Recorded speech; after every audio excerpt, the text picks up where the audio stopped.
Hello bachcho, let's see the question. What is lightning conductor? Explain its working. So let's see the key concept of this question.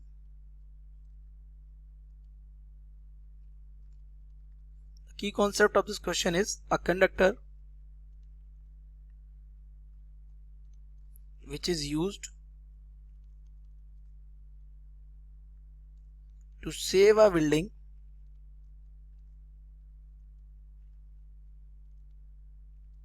or house from lightning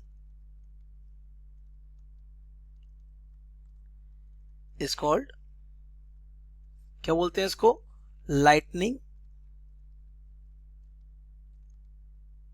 conductor. Lightning conductor होते क्या है? It consist of many pointed conductors at the top of the building. Building की top पे हम क्या, pointed conductor, जिनका मतलब एक वन एंड कैसा होता है, बिल्कुल पॉइंटेड होता है, उसको बिल्डिंग के लगा देते हैं and with the means of a thick copper wire यानी कंडक्टर, हम कह सकते हैं, हम क्या यूज करेंगे, कंडक्टर यूज करेंगे. Okay, copper wire, it is connected to a metal plate which is buried in the earth. That means मैंने आपसे क्या बोला, आप जरा समझने की कोशिश करिए. ठीक है, suppose this is a building, don't mind the drawing, it is a building. Okay, हम यहाँ पे क्या करते हैं, यहाँ पे कंडक्टर, ये जो पॉइंटेड कंडक्टर्स हैं, पॉइंटेड कंडक्टर्स हमने यहाँ बना दिए, दीज आर पॉइंटेड कंडक्टर्स, और एक थिक कॉपर वायर की हेल्प से हम बिल्डिंग के साइड से इसको कहाँ, यहाँ, this is what, a plate, metallic plate, यहाँ कनेक्ट कर देते हैं.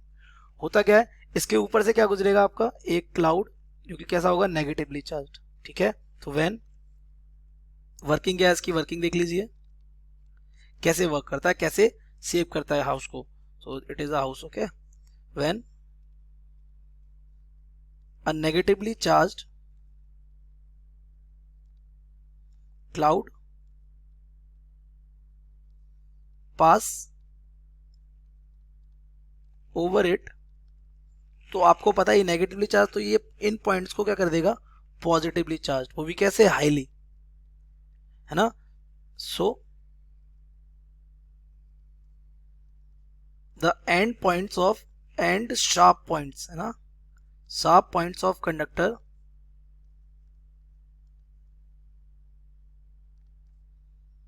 Gets polarized and becomes positively charged. ये पॉजिटिवली चार्ज हो जाएंगे, लेकिन इनकी रेडियस कैसी होगी, छोटी होगी. सो हमें पता है E is equal to sigma upon epsilon naught, and sigma is equal to what, Q upon 4 pi R square. अब R बहुत छोटा होगा तो सिग्मा बहुत छोटा होगा, सॉरी सिग्मा बहुत बड़ा होगा. R अगर छोटा होगा, सिग्मा बहुत बड़ा होगा. सिग्मा अगर बड़ा हो तो इलेक्ट्रिक फील्ड कैसा होगा, ज्यादा बड़ा होगा. सो दिस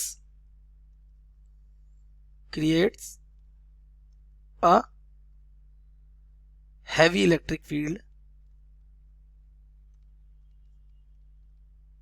अब ये क्या कर देगा, इलेक्ट्रिक फील्ड बना देगा कहाँ पे, अपने अराउंड में, यहाँ पर. ओके, अच्छा यहाँ क्या प्रेजेंट है, यहाँ प्रेजेंट है एयर मॉलिक्यूल्स. क्या प्रेजेंट है यहाँ पर, एयर मॉलिक्यूल्स. ये मैं ग्रीन से दिखा दे रहा हूँ, these are the air molecules, जो कि हमारे क्या है, डाई इलेक्ट्रिक्स, है ना. High heavy electric field which exceeds. अब डाई इलेक्ट्रिक्स वैसे तो आपको पता है आयोनाइज नहीं होते, बट अगर इलेक्ट्रिक फील्ड एक्सीड करता है किसको, exceeds the dielectric strength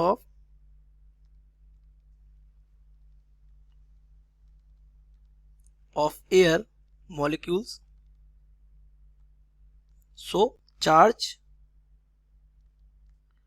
starts flowing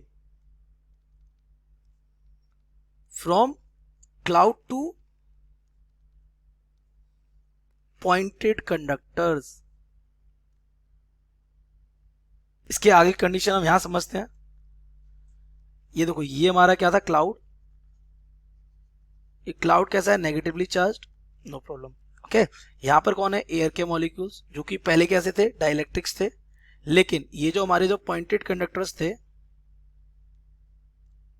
ये इन पे आ गया कैसा, पॉजिटिवली चार्ज। तो इन्होंने क्या बनाया, एक heavy electric field, we can see the maximum electric field, जिसकी वजह से ये क्या हो गए, आयनाइज हो गए। ये कैसे हो गए, आयनाइज हो गए। और अगर ये आयनाइज हुए तो आपको पता है ये नेगेटिव चार्ज यहां से यहां, यहां से यहां और यहां से यहां आने लगेगा। पॉइंट इज दिस, ये किस पे कनेक्टेड थे, ये एक थिक कॉपर वायर से, ये क्या है, कॉपर वायर। ये थिक कॉपर वायर से कहां पर, अर्थ में प्रेजेंट प्लेट से कनेक्टेड थे। पॉइंट इज दिस, जब ये पॉजिटिवली चार्ज हुए थे तो यहाँ पे जो प्लेट थी वो कैसी हुई होगी, नेगेटिवली चार्ज यहाँ। और ये है कहां पर, ये बरीड है किसके अंदर, अर्थ के अंदर। और आपको पता है earth can take any amount of charge without getting charged. तो ये जो इसके पास चार्ज है, ये अर्थ इसको क्या कर देगी, न्यूट्रल कर देगी। ओके, तो ये हो जाएगा न्यूट्रल। हमारा क्लाउड भी कैसा हो जाएगा, न्यूट्रल। और जब क्लाउड हमारा न्यूट्रल हो जाएगा तो फिर लाइटनिंग की प्रोसेस क्या हो जाएगी, स्किप हो जाएगी। स्किप्ड द प्रोसेस और the phenomena of lightning and saves the house. So I hope you have understood it well. Best of luck.